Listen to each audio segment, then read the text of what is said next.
Ketika badai hidup datang menghadang, hingga tak sedikit tenggelam karenanya, kepada siapakah kami datang berharap? Hanya padamu kami berserah.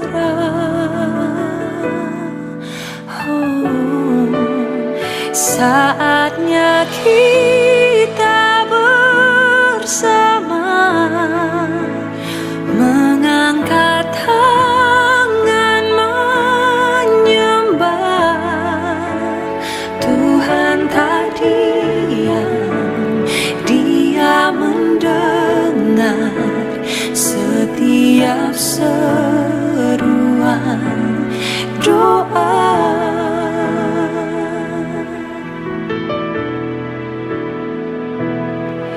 Dalam kasih-Mu kami merasa tenang, ada penghiburan dan kekuatan. Hanya padamu Tuhan kami selalu bersandar, hingga saatnya Dia pulihkan semua. Saatnya kita bersama satukan hati melangkah. Ini saatnya kita menjadi berkat bagi dunia, menjadi tangannya.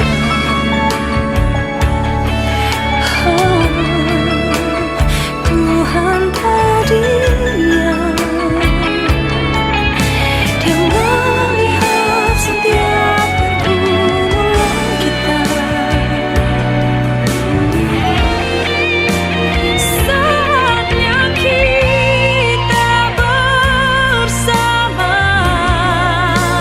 mengangkat tangan menyembah Tuhan. Tak diam, Dia mendengar setiap seruan doa.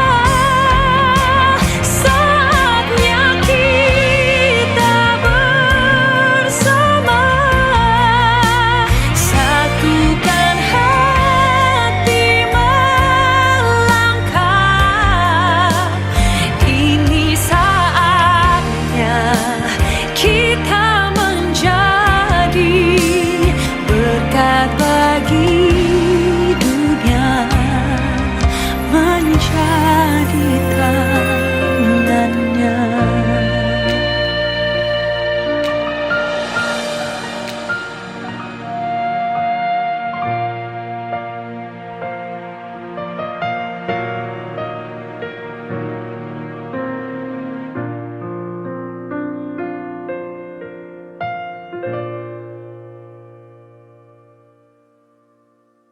Shalom saudara yang dikasihi Tuhan, dimanapun saudara berada pada hari ini, mari kita sama-sama naikkan pujian kita bagi Tuhan kita yang luar biasa. Dimanapun Anda berada saat ini, mari kita berikan kemuliaan dulu bagi Tuhan kita yang luar biasa. Haleluya.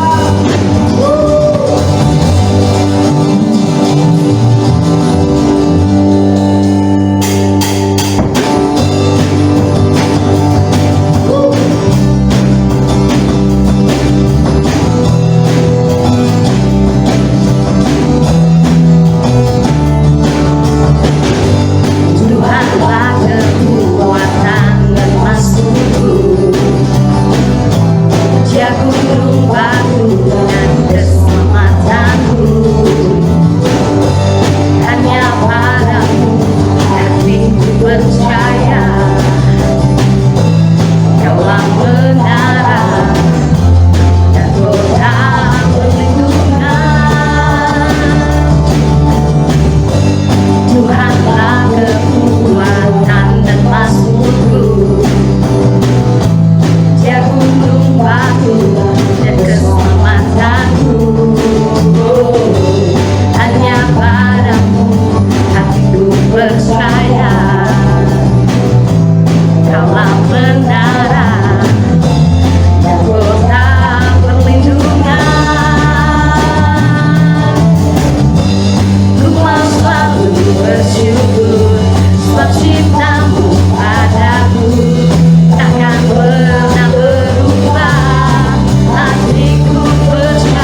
Pentakosta ketiga.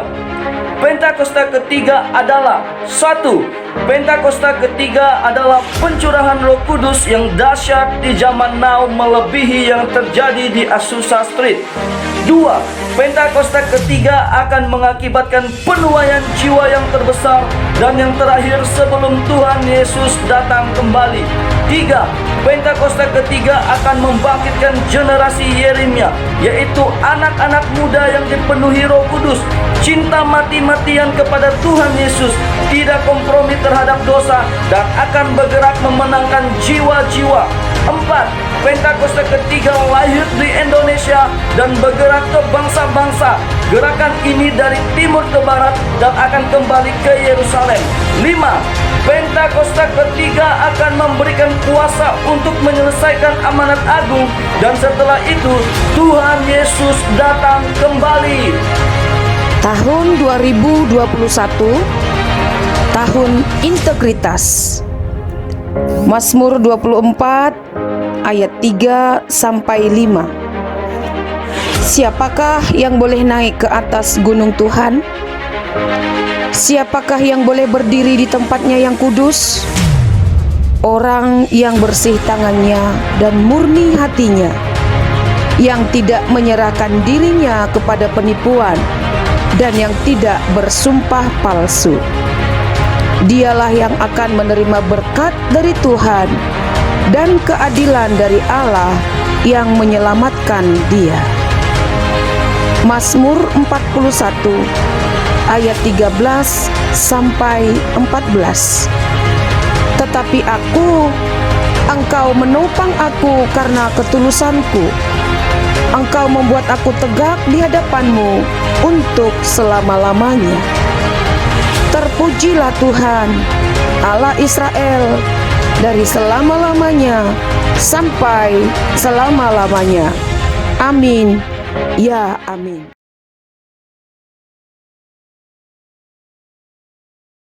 Shalom semuanya. Tema edisi Voice of Pentecost hari ini adalah berjalan di dalam roh, belajar dari Filipus. Kita akan melihat contoh dan ciri-ciri orang yang hidup di dalam roh dari kehidupan Filipus yang mengalami pertumbuhan rohani oleh karena ketaatan dan kesetiaannya dalam mengikuti firman serta tuntunan Roh Kudus. Ciri pertama orang yang hidup di dalam roh adalah mereka penuh dengan hikmat. Filipus adalah salah seorang diaken yang diangkat untuk pelayanan meja. Salah satu syarat yang dibutuhkan untuk posisi tersebut adalah kepenuhan Roh Kudus, yang artinya Filipus hidup dalam kepenuhan roh pada saat itu. Hal ini penting bagi orang percaya karena orang yang dipenuhi Roh Kudus akan menjadi orang yang efektif di dalam pelayanan sesuai dengan kebutuhan yang ada. Ketika hikmat diperlukan, maka Roh Kudus akan mengaruniakan. Ketika keberanian diperlukan, hal itu pun akan disediakan. Ketika kuasa kesembuhan atau mengusir roh jahat diperlukan, maka kuasa itu juga akan dinyatakan. Ketika kita penuh dengan hikmat, Roh Kudus akan menuntun dan membimbing kita sehingga apapun yang kita perbuat akan dibuatnya berhasil dan sesuai dengan rencananya. Ciri kedua orang yang hidup di dalam roh adalah mereka memberitakan Injil dengan kuasa. Setelah Stefanus dirajam oleh orang-orang di Yerusalem, aniaya yang lebih luas mulai terjadi di kalangan murid-murid Tuhan Yesus. Dan banyak dari mereka yang melarikan diri keluar Yerusalem, termasuk Filipus. Kisah Para Rasul 8 ayat 5 menceritakan bagaimana Filipus pergi ke suatu kota di Samaria untuk memberitakan Injil di sana. Saya percaya karena Filipus bergaul karib dengan Tuhan, dia terus merasakan dorongan dari Roh Kudus untuk memberitakan keselamatan bagi orang lain di setiap kesempatan yang ada. Hal tersebut merupakan karya Roh Kudus dalam hati orang percaya. Singkat cerita, orang-orang di Samaria percaya kepada berita yang disampaikan oleh Filipus. Mereka membuka hati dan Roh Kudus pun bekerja dan menjamah setiap orang yang mendengar hingga hati mereka berbalik kepada Tuhan. Dalam pemberitaan Injil itu, juga terjadi manifestasi kuasa Allah dengan kesembuhan dan kelepasan yang luar biasa. Banyak orang dilepaskan dari roh-roh jahat dan disembuhkan, termasuk yang lumpuh dan timpang. Kuasa Roh Kudus dinyatakan secara luar biasa. Hal ini menggenapi apa yang Tuhan Yesus katakan bahwa tanda-tanda heran dan mujizat akan terjadi di dalam pelayanan murid-murid Tuhan Yesus. Melalui kejadian ini, kita bisa melihat bahwa Filipus yang bergaul intim dengan Tuhan dipakai menjadi alat Tuhan yang efektif dalam membawa Injil keselamatan. kuasa Tuhan sungguh dinyatakan bagi orang-orang yang bergaul intim dengan Roh Kudus. Ciri ketiga orang yang hidup di dalam Roh adalah mereka mentaati Tuhan dengan segenap hati. Suatu hari ketika Filipus sedang di tengah pelayanan yang terus berkembang di Samaria, Tuhan mengutus satu malaikat untuk membawa pesan untuk dia. Kisah Para Rasul 8 ayat 26 berkata, "Kemudian berkatalah seorang malaikat Tuhan kepada Filipus. Katanya, bangunlah dan berangkatlah ke sebelah selatan, menurut jalan yang turun dari Yerusalem ke Gaza. Jalan itu jalan yang sunyi." Dibutuhkan ketaatan yang besar untuk melakukan perintah Tuhan dengan kondisi seperti Filipus pada waktu itu. Filipus bisa saja berpikir bahwa pelayanannya masih sangat dibutuhkan di Samaria, atau belum ada orang lain yang bisa menggantikannya untuk melayani di sana. Namun, Filipus memilih untuk taat dan pergi ke tempat di mana Tuhan memerintahkan. Tanpa diketahuinya, ternyata saat itu ada seorang bendahara kerajaan dari Ethiopia yang sedang dalam perjalanan pulang ke negaranya. Dia seorang penganut agama Yahudi yang pulang dari ibadah di Yerusalem dan saat itu sedang membaca kitab Yesaya. Filipus dituntun oleh Roh Kudus untuk mendekati kereta pembesar itu dan menanyakan apakah dia mengerti arti dari ayat yang dibacanya. Ternyata dia tidak mengerti dan meminta Filipus untuk menerangkannya. Dia menggunakan kesempatan ini untuk memberitakan Injil dan bendahara tersebut pun akhirnya percaya dan dibaptis. Ini adalah contoh bahwa seringkali Roh Kudus akan mendorong kita untuk melakukan hal-hal yang mungkin tidak bisa kita mengerti. Dan dalam situasi seperti ini, yang dibutuhkan dari kita hanyalah ketaatan. Dan pada waktunya, Tuhanlah yang akan menyatakan rencananya kepada kita, seperti dalam contoh kehidupan Filipus. Ciri keempat orang yang hidup di dalam Roh adalah mereka membimbing keluarganya di dalam Tuhan. Bertahun-tahun kemudian, Rasul Paulus pergi untuk mengunjungi Filipus yang saat itu tinggal di Kaisaria. Kisah Para Rasul 21 ayat 8-9 menyebutkan bahwa dia mempunyai 4 anak yang mempunyai karunia untuk bernubuat. Mungkinkah kehidupan rohani dari anak-anak Filipus yang demikian timbul dari hubungan yang jauh dari Roh Kudus? Hal itu tidak mungkin. Anak-anak Filipus hidup intim dengan Tuhan dan mereka bertumbuh dalam kerohanian yang luar biasa.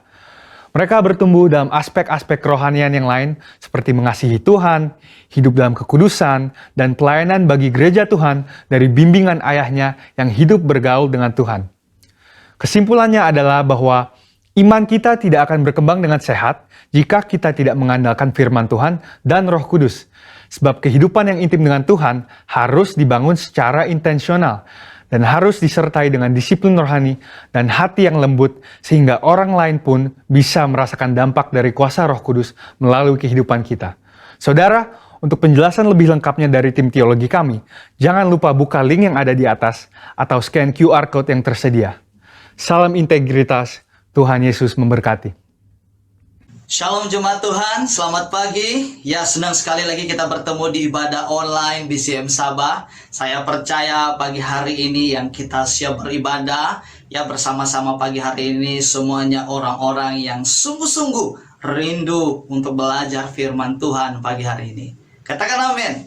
Wah, luar biasa. Nah, saya sangat bersyukur kalau dibagi kesempatan sekali lagi untuk menyampaikan firman Tuhan di ibadah online ini. Saya percaya, biarlah setiap kita, semua kita yang mendengar firman Tuhan pagi hari ini, kita di-refreshkan, kita disegarkan firman Tuhan, sehingga kita mengalami sesuatu yang baru, kita akan belajar sesuatu yang baru, dan ada rema, ada nilai yang baru. Kita belajar lewat dari firman Tuhan pagi hari ini. Wah, kita tetap terus bersama-sama di ibadah online ini, tetap terus setia, tetap terus mencari Tuhan. Dan saya percaya pagi hari ini kita yang mendengar dan melihat video ini, semua kita mengalami berkat Tuhan pagi hari ini. Wah, luar biasa.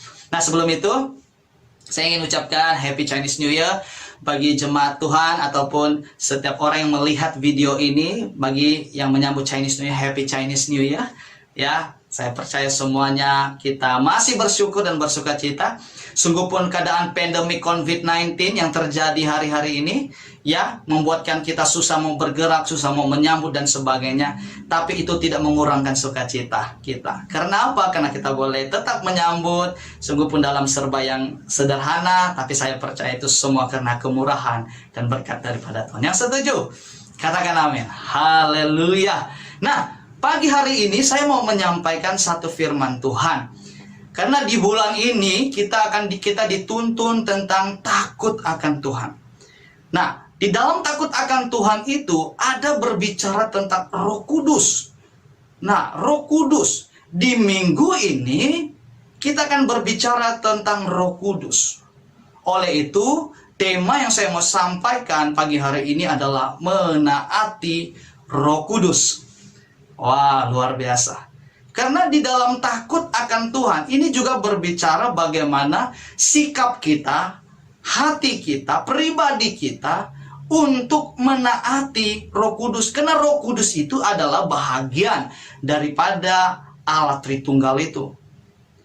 Nah, karena sekarang ini kita di zaman Roh Kudus. Zaman now ini adalah zaman Roh Kudus. Semua ini adalah pekerjaan dan karya Roh Kudus yang terjadi dalam kehidupan. Apalagi kita gereja hari-hari ini.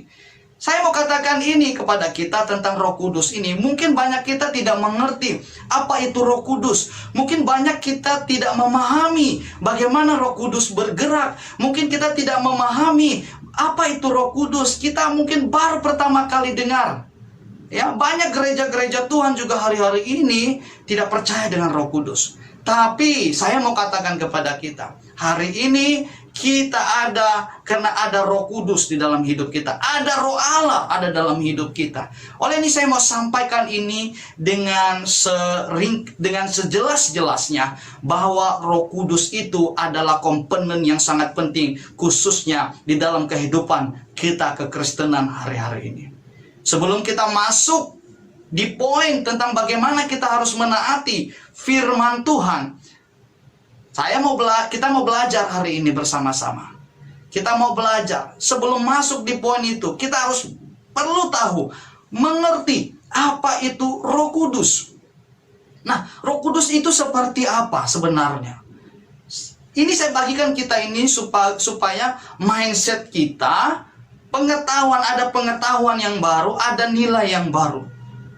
Kita mungkin dengan Roh Kudus, tapi tidak tahu apa itu Roh Kudus. Betul? Nah, pagi hari ini saya mau sampaikan apa itu Roh Kudus. Nah, Roh Kudus itu adalah satu pribadi. Ya, satu pribadi. Dia nyata sekalipun tidak dapat diraba secara fisik. Amin. Dia satu pribadi, tapi tidak dapat diraba atau disentuh secara fisik. Tetapi dia maha hadir, mempunyai pengetahuan, kehendak, emosi, dan kuasa. Dan kita boleh rasakan jamahan Roh Kudus itu. Saya mau bagi tahu kita, Roh Kudus itu adalah Allah itu sendiri. Bahagian Allah Tritunggal bersama Allah Bapa, Tuhan Yesus. Jadi artinya di sini kita belajar bahwa Roh Kudus itu juga adalah Allah itu sendiri. Wow. Kita mulai paham, ada sesuatu yang dibukakan kepada kita. Mari kita belajar bersama-sama. Biar hari ini, pagi hari ini, biar Roh Kudus itu menjamah kita, membuka pikiran kita supaya kita mulai memahami dan mengerti bagaimana Roh Kudus itu bekerja, bagaimana Roh Kudus itu berfungsi, dan bagaimana Roh Kudus itu memampukan kita hari-hari ini. Haleluya. Nah, di dalam perjanjian lama, Roh Kudus itu sudah ada. Kalau di dalam perjanjian lama mereka panggil Roh Allah. Ya, jadi ada Roh Kudus sudah ada di perjanjian lama. Bukan sekarang ini, kebanyakan orang baru tahu, Roh Kudus ada di perjanjian baru. Tidak, Roh Kudus sudah ada di perjanjian lama. Itu kita lihat di dalam Kejadian pasal 1 ayat 2b. Di situ dikatakan, Roh Allah melayang-layang di atas permukaan air. Waktu sebelum penciptaan, Roh Allah sudah ada. Ya, jadi artinya di sini bahwa Roh Allah ataupun Roh Kudus itu sudah ada di zaman penciptaan. Dan karyanya sampai hari ini. Dan hari ini kita boleh merasakan betapa dahsyatnya kuasa Roh Kudus itu. Haleluya. Nah, jadi ini kita mulai sudah paham. Kalau kita membaca balik, kalau kita belajar balik tentang firman, bukan saja Roh Kudus itu di Perjanjian Baru, tetapi di Perjanjian Lama sudah ada di masa Kejadian. Nah, apa karya dan peranan Roh Kudus di dalam Perjanjian Lama? Mari kita lihat di sini di dalam Kejadian pasal 2 ayat 7. Ketika itu Tuhan Allah membentuk manusia itu dari debu tanah dan menghembuskan nafas hidup ke dalam hidungnya. Demikianlah manusia itu menjadi makhluk yang hidup. Wow, luar biasa. Saya mau katakan pagi hari ini, kita boleh hidup, kita masih boleh bernafas, kita boleh ada hari ini, semua karena Roh Allah yang ada dalam hidup kita. Di mana Roh Allah, di mana Tuhan menciptakan manusia itu menurut rupa dan gambarnya, diciptakan benar-benar begitu indah. Dan di akhir sekali Dia hembuskan nafasnya sehingga manusia itu hidup. Oleh itu saya ingatkan kita hari ini, kalau kita masih boleh bernafas, kalau kita masih boleh hidup, karena ada Roh Kudus, karena ada Roh Allah dalam hidup kita.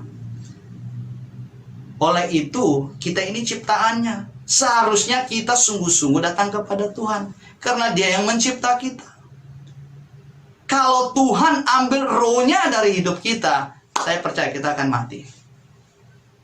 Dan kita mau belajar hari ini bahwa Roh Kudus itu penting dalam hidup kita. Jangan pernah menolak Roh Kudus. Saya mau beritahu, Roh Kudus itu sudah ada dalam hidup kita. Nah, jadi di sini kita lihat bahwa Roh Kudus itu sudah ada terlibat di dalam masa penciptaan, di dalam Perjanjian Lama. Amin. Supaya ini menjadi informasi, supaya kita mulai paham. Mungkin kita tidak mengerti, ya. Jadi pagi hari ini kita belajar bersama-sama. Nah, bagaimana pula Roh Kudus dalam Perjanjian Baru? Dalam kelahiran Yesus, Lukas pasal 1 ayat 35. Jawab malaikat itu kepadanya, Roh Kudus akan turun atasmu, dan kuasa Allah yang maha tinggi akan menaungi engkau. Sebab itu anak yang engkau lahirkan itu akan disebut anak Allah. Nah, waktu 2000 tahun yang lalu sebelum Tuhan Yesus lahir, Roh Kudus itu juga sudah berkarya ke dalam satu pribadi, satu wanita, satu perawan, yaitu Maria. Dan Maria mengandung kena kuasa Roh Kudus. Akhirnya kandungannya itu adalah daripada Roh Kudus itu sendiri. Nah, jadi di sini kita lihat karya Roh Kudus ini di luar batas pikiran kita. Secara manusiawi kita tidak mengerti. Tapi saya percaya Roh Kudus inilah yang membuatkan kita hari-hari ini mampu untuk menghadapi setiap masalah kita. Amin. Dalam pelayanan Yesus, Roh Kudus juga berkarya. Bagaimana? Di mana Yesus menyembuhkan orang-orang yang sakit. Di mana Yesus menyembuhkan orang yang terbelenggu, yang dirasuk setan, dilepaskan, yang buta melihat, yang lumpuh berjalan. Seperti wanita pendarahan 12 tahun disembuhkan karena ada kuasa Roh Kudus berkarya di tempat itu. Di dalam Perjanjian Baru, Roh Kudus berfungsi untuk memampukan kita, memberikan kita kuasa, mengurapi kita. Bagaimana dalam kehidupan gereja hari-hari ini? Roh Kudus menuntun gerejanya ataupun menuntun manusia ke dalam pertobatan. Wah, ini luar biasa.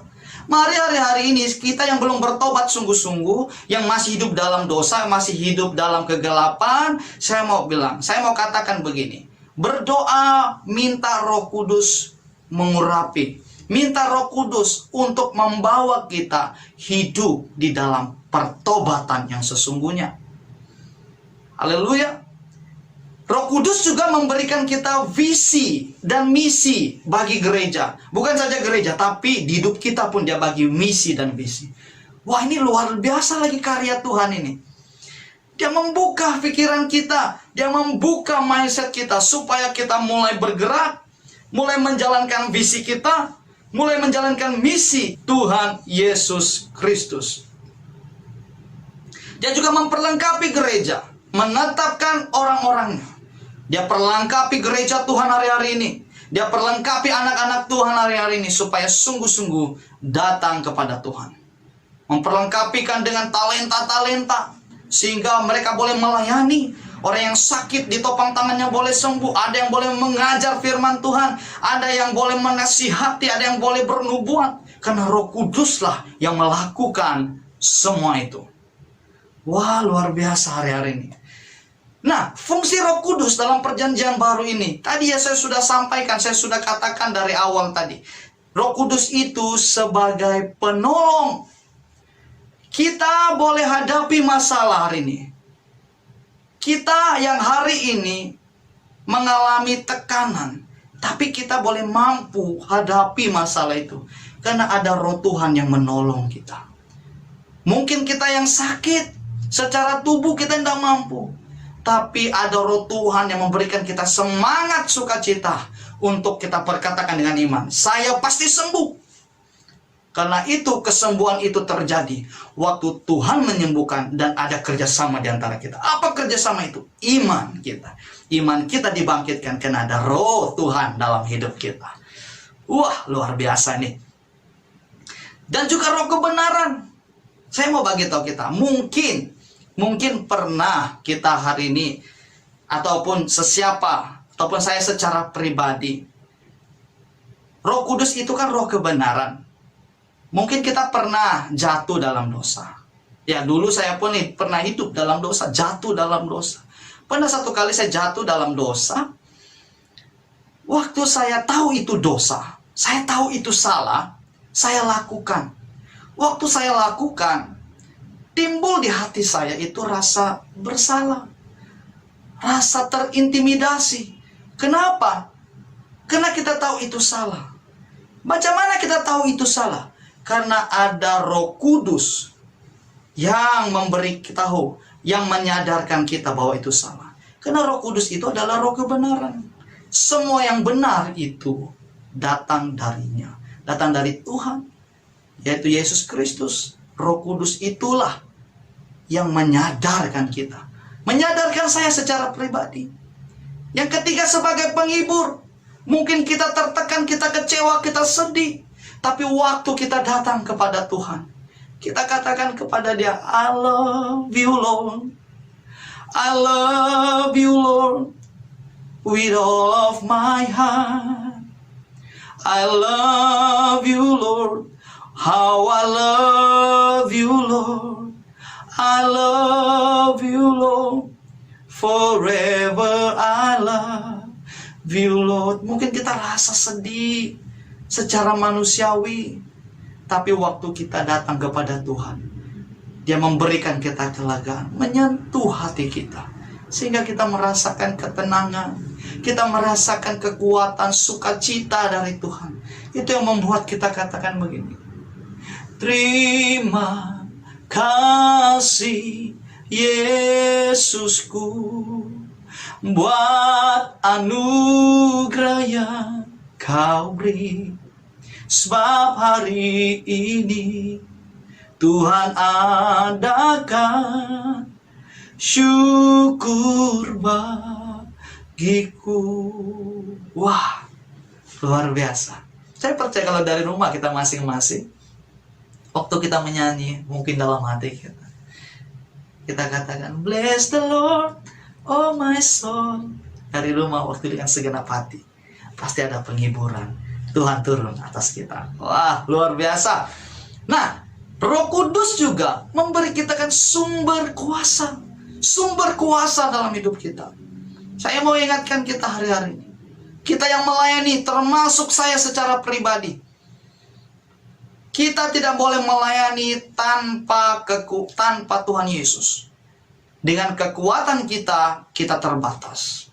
Kita tidak mampu melayani. Tapi dengan urapan Tuhan, Tuhan yang memberikan kita kuasa, otoritas. Ketika kita berdoa bagi orang sakit sembuh. Ketika kita menyampaikan firman, nasihat, teguran atas setiap orang, orang akan mengalami kesembuhan. Ketika kita memperkatakan, kita berkhotbah, orang mendengar, mereka mengalami sesuatu. Wah, saya mau berubah. Ada kuasa di dalam perkataan kita. Mungkin yang worship leader, yang bermain musik, ketika kita katakan ada kuasa dalam nama Yesusku, ada kuasa dalam nama Yesusku. Wah, waktu kita nyanyikan itu dengan segenap hati kita, saya percaya orang yang sakit itu bangkit untuk sembuh. Orang yang terikat itu terlepas. Orang yang terbelenggu dibebas. Karena apa? Ada kuasa.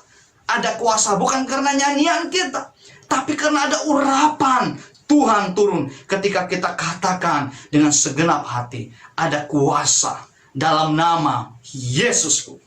Wah, luar biasa. Dia mengurapi dan memberikan kuasa dalam pelayanan. Jadi inilah fungsi Roh Kudus. Saya mau bagi tahu kepada kita, saya mau beritahu kepada kita, jangan pernah tolak Roh Kudus. Mari buka hati kita hari-hari ini. Kita minta Roh Kudus mengurapi hati kita. Kita minta Roh Kudus mengurapi setiap kita. Karena kita percaya. Karena saya yakin waktu kita melayani dengan kekuatan Tuhan, hari-hari ini banyak orang-orang akan mengalami kesembuhan. Oleh itu pagi hari ini, di media ini, media sosial, di YouTube ini, di ibadah online BCM Sabah ini, saya mau katakan dari tempat ini, saya percaya ketika saya memperkatakan firman ini, ketika saya menyampaikan tentang firman ini, Roh Kudus, saya percaya setiap orang mendengar mengalami jamahan Roh Kudus. Haleluya. Haleluya. Wah, luar biasa. Ku buka hati untuk Roh-Mu Tuhan. Ku buka hati menyembah-Mu Yesus. Jamalah kami, penuhi kami dengan kuasa Allah Maha Tinggi. Mari dari rumah kita masing-masing kita katakan, ku buka hati untuk Roh-Mu Tuhan. Ku buka hati menyembah-Mu Yesus. Jamalah kami, penuhi kami dengan kuasa Allah Maha Tinggi. Haleluya. Kita sudah memahami apa itu Roh Kudus. Kita sudah belajar peranan Roh Kudus dan fungsi Roh Kudus di dalam Perjanjian Baru dan Perjanjian Lama. Saya akan masuk dengan tema kita menaati Roh Kudus. Kita akan belajar dari satu pribadi, namanya Paulus. Paulus, ya, rasul yang dipakai Tuhan dalam apapun pelayanannya. Dia mengandalkan Roh Kudus. Mari kita belajar bersama-sama. Saya ajak kita buka di dalam Kisah Para Rasul pasal 16 ayat 6 hingga 10. Mari kita buka bersama-sama. Di dalam ayat 6, perikopnya, di Troas, Paulus melihat suatu penglihatan. Karena Roh Allah tidak membenarkan mereka memberitakan firman Allah di wilayah Asia, mereka menjelajah daerah Frigia dan Galatia. Apabila mereka tiba di perbatasan Misia, mereka mencoba masuk ke wilayah Bitinia. Tetapi Roh Yesus tidak membenarkan mereka. Oleh itu mereka terus pergi ke Troas melalui Misia. Pada malam itu dalam satu penglihatan, Paulus melihat seorang Makedonia berdiri di hadapannya dan memohon, marilah datang ke Makedonia dan tolonglah kami. Setelah Paulus melihat penglihatan itu, kami bersependapat bahwa Allah telah menyuruh kami mengkabarkan berita baik kepada orang di situ. Oleh itu, kami segera bersiap-siap untuk berangkat ke Makedonia. Wah, di mana firman ini mengajarkan kita, Paulus dan timnya, ya, Paulus dan timnya itu mau berangkat untuk mau menjelajah, menyampaikan perkabaran firman Tuhan ke daerah Asia. Nah, waktu itu saya percaya, kita tahu Tuhan kita ini Tuhan yang tahu apa yang berlaku dia akan datang. Karena dia Tuhan yang dulu, sekarang, dan selamanya. Bahkan masa depan kita pun dia tahu. Firman Tuhan itu tidak pernah merencanakan sesuatu yang buruk dalam hidup kita. Tetapi pasti dia merencanakan masa depan yang penuh harapan. Dan saya yakin, saya pasti, kenapa Tuhan menghalang Paulus untuk menjelajah ke daerah Asia? Karena Tuhan tahu apa yang akan berlaku nanti kepada mereka di sana. Dan Tuhan tahu mana yang terbaik yang harus dilakukan bagi Paulus dan timnya. Oleh itu Tuhan menuntun mereka, membawa mereka supaya tidak ke daerah Asia, tetapi menuju ke Makedonia untuk menyampaikan firman. Apa yang saya mau sampaikan di sini? Bagaimana kita menaati firman Tuhan? Yang pertama adalah peka terhadap Roh Kudus di dalam ayat 6 dan 7. Mungkin kita hari-hari ini, saya percaya, kalau kita punya kedekatan sama Tuhan, kalau kita punya pengenalan ataupun punya hubungan yang baik sama Tuhan, setiap apapun yang kita lakukan, mau kita membuat keputusan, mau dalam pelayanan apapun, Roh Kudus yang akan menuntun kita. Roh Kudus akan memberikan kita kepekaan sehingga kita mulai mengerti seperti Paulus ini.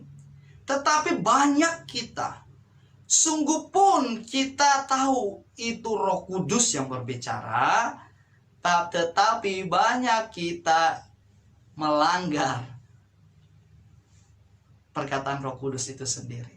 Kita tidak mau dengar suara Roh Kudus itu. Kita lebih memilih apa? Memilih untuk mengikut kata hati kita. Karena memang apa yang Roh Kudus tuntun memang tidak sesuai dengan apa di pikiran kita. Tapi ingat, Roh Kudus itu sedang menuntun kita kepada sesuatu terangnya yang ajaib. Tapi banyak kita mengikut kata hati kita. Bukan saja kita melanggar, yang teruknya kita sama sekali tidak peka suara Tuhan. Kenapa itu terjadi? Karena karena kita tidak punya kedekatan sama Tuhan. Kalau kita tidak punya kedekatan sama Tuhan, bagaimana kita mau mendengar itu suara Roh Kudus? Bagaimana kita mau mendengar itu suara Roh Kudus? Satu kali, saya mau kesaksian dalam hidup saya. Sebelum saya mengambil keputusan untuk melayani Tuhan. Saya ingat 1 tahun saya bekerja di kota Kinabalu, saya pikir ini sudah yang terbaik bagi saya mempersiapkan hidup saya. Tapi siapa yang tahu akan datang yang akan berlaku? Siapa yang tahu masa depan? Yang tahu cuma Tuhan Yesus. Nah, waktu saya sudah bekerja, tiba-tiba semasa saya melayani di BCM Sabah, di BCM KK sana. Saya melayani. Oleh itu, pemimpin saya untuk merekomen saya untuk masuk ke sekolah misi, untuk menjadi hamba Tuhan. Jujur secara pribadi, kedagingan, kemauan hati saya tidak mau. Saya berpikir, kenapa saya harus sekolah misi? Kerja saya sudah bagus. Tetapi di hati saya berpikir secara pikiran kata hati saya. Tetapi waktu pemimpin saya merekomen itu kepada saya tidak tahu kenapa saya keluar dari mulut saya katakan, iya, boleh juga saya sekolah misi. Padahal dalam kata hati saya tidak mau sebenarnya. Wah, saya tidak mengerti waktu itu. Tapi saya ambil keputusan. Saya tinggalkan pelayanan saya ke sekolah misi. Nah, ini yang saya mau bagi tahu tentang bagaimana kita peka suara Tuhan.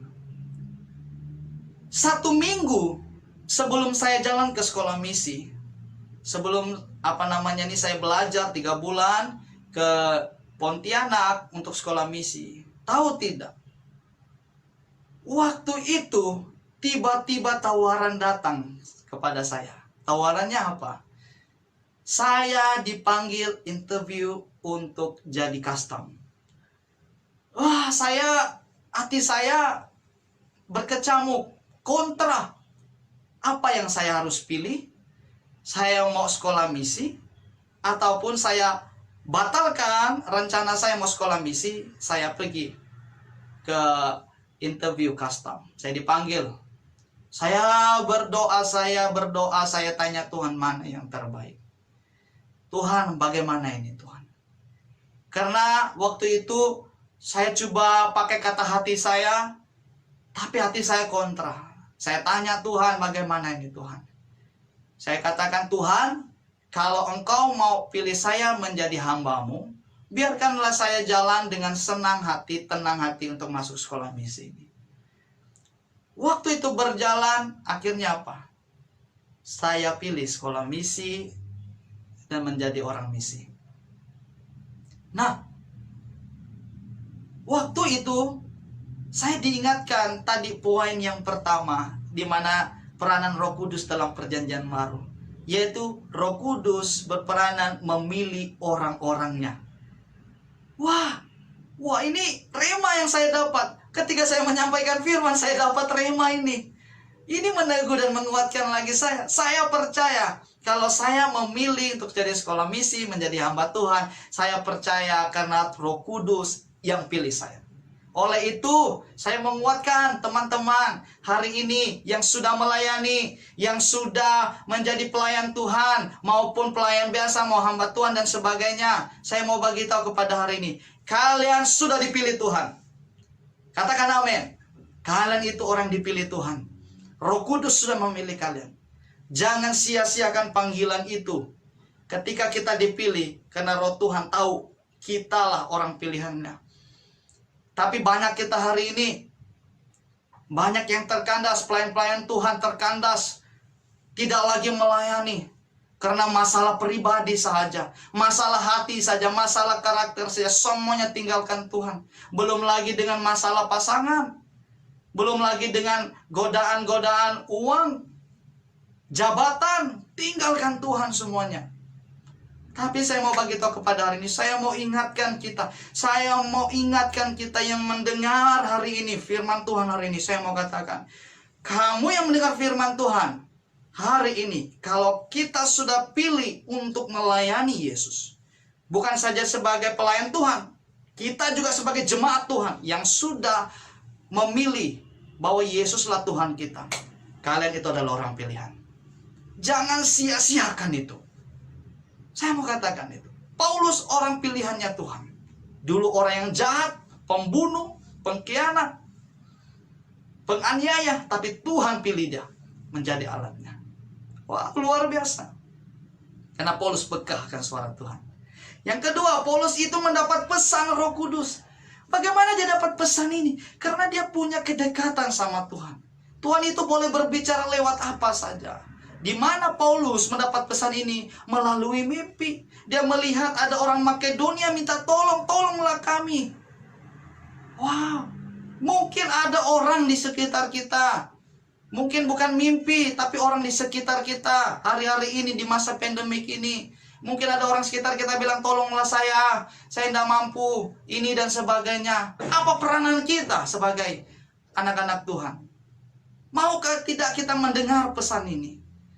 Pesan apa yang disampaikan ini? Waktu orang Makedonia bilang, saya minta tolong saya. Apa yang mereka dapatkan dari pesan ini? Mereka datang ke Makedonia, menyampaikan kebenaran firman Tuhan itu. Artinya apa? Mereka menyampaikan kebenaran, keselamatan atas orang Makedonia di tempat itu. Sama halnya kita hari ini. Kita yang hari ini, yang melihat orang-orang di sekeliling kita, siapapun, mau di mana tempat pun, di tempat kerja kita, banyak orang itu memerlukan Tuhan. Tetapi kadang-kadang kita tidak peka. Kita tidak peka dengan apa pesan Tuhan. Kita menganggap itu semuanya kosong, tidak ada apa-apa. Cukuplah saya saja yang diselamatkan. Cukuplah saya sekedar melayani jadi jemaat dengan firman Tuhan hari Ahad, datang ke gereja pulang. Cukuplah hari ini saya tengok video online, ibadah online, lepas itu pulang. Tidak ada buat apa-apa, tidak ada tindakan. Saya mau begitu hari ini, kita yang dengar hari ini. Kita yang mendapat pesan hari ini, kita harus menolong orang lain. Kita harus menolong orang lain. Bukan saja berbicara menolong dengan uang, tapi kita menyampaikan kebaikan Tuhan kepada orang lain. Sampaikan firman Tuhan, sampaikan itu supaya orang lain juga mengalami berkat keselamatan itu dari orang lain. Bukan saja orang lain, tapi keluarga kita juga sampaikan. Karena banyak keluarga kita juga belum sungguh-sungguh datang kepada Tuhan. Haleluya. Yang ketiga, taat kepada Roh Kudus. Jujur, saya pun pernah mengalami kesaksian di mana bagaimana kita harus taat kepada Roh Kudus. Seperti kesaksian saya yang pertama. Saya bergumul, saya mau ikut hati saya. Saya bilang, saya tidak mau sekolah misi. Tapi apa yang saya buat? Saya doa, saya Tuhan minta ketenangan supaya saya boleh jalani semua ini. Akhirnya saya taat apa panggilan saya. Karena saya tahu itu Roh Kudus yang berbicara dalam hidup saya. Sama dengan kalian. Waktu kita taat kepada Roh Kudus, contoh, mungkin kita mau jatuh dalam dosa nih. Dosa apapun. Mau uang, mau seks, mau apapun jabatan yang kita nih mau jatuh nih dalam dosa nih. Tapi waktu Roh Kudus berbicara atas dirimu, jangan lakukan itu. Jangan lakukan itu. Saya percaya, taat. Karena Tuhan tahu yang terbaik bagimu. Karena waktu kita lakukan dosa, kesalahan itu, saya percaya kita akan terbelenggu, terikat, terintimidasi rasa bersalah. Akhirnya kita diambil oleh iblis menguasai hidup kita. Sehingga kita tidak lagi menjadi dalam naungan Bapa, tidak lagi dalam naungan Yesus Kristus, tapi iblis. Kalau iblis menaungi kita, satu hal yang saya mau sampaikan, iblis itu mencuri, membunuh dan membinasa kita. Maupun secara tubuh jasmani, tapi rohani kita juga dibinasakan. Mari kita belajar bersama hari-hari ini. Mari kita belajar bagaimana kita menaati Roh Kudus. Saya mau sampaikan ini kepada kita. Peka terhadap Roh Kudus, mendapat pesan Roh Kudus, dan taat kepada Roh Kudus. Saya sampaikan ini, saya juga mau belajar melakukannya. Sama-sama kita belajar. Bukan berarti saya menyampaikan ini saya sudah lebih rohani dari kalian. Tidak, saya pun juga proses belajar. Mau belajar, mau dibentuk. Mari kita alami ini sama-sama. Saya percaya yang mendengar firman Tuhan hari ini, biar kita semua mengalami kasih Tuhan yang luar biasa dalam hidup kita. Haleluya. Sampai sini saja firman Tuhan pagi hari ini. Saya harap ini memberkati dan menguatkan kita, meneguhkan kita hari-hari ini, supaya sungguh-sungguh datang kepada Tuhan. Oh haleluya Tuhan. Haleluya Bapa. Betapa besar kasih pengampunanmu Tuhan. Tak kau pandang hina hati yang hancur. Ku berterima kasih kepadamu ya Tuhan.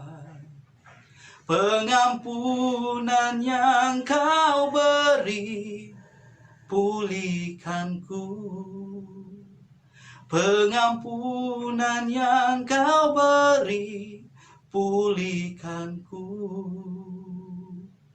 Pengampunan yang kau beri, pulihkanku. Bapa, hamba-Mu berdoa, khusus kami yang belajar dan mendengar firman Tuhan hari ini.